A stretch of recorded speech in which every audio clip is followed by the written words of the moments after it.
Students rallied on the streets of Halifax last week. They want to see their tuition fees and debt loads reduced. These students from Halifax's 7 universities have a message to Premier Dexter.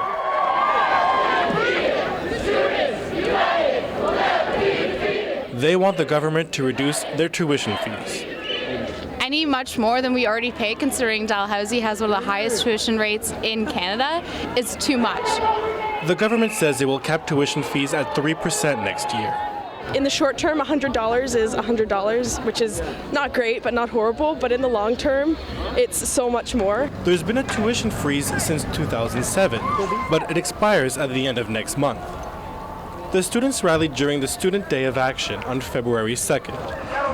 It was organized in part by the Canadian Federation of Students. Students now graduate with close to $30,000 in debt. We don't want to increase that debt. A guillotine was set in place. Whose heads were you cutting? The Tory Party, the Liberal Party, and the New Democratic Party. Despite the blizzard, over 2,000 students met up at Victoria Park and marched down Spring Garden Road.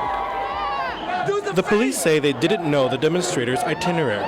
They knew that we wanted to go down Spring Garden, and eventually they ended up facilitating that. Did you need to get a permit to go on Spring Garden? No.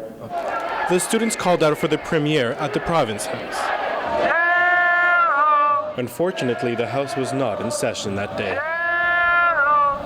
The government's proposal to raise tuition fees to only 3% wasn't enough of a deterrent for these students today. These students are thinking about their debt load 5 years from now, not what they'll have to be paying next year for their education. The government says it will cut its funding to universities by 4% next year. That means $14 million. For the facts, I'm Justin Mahoney.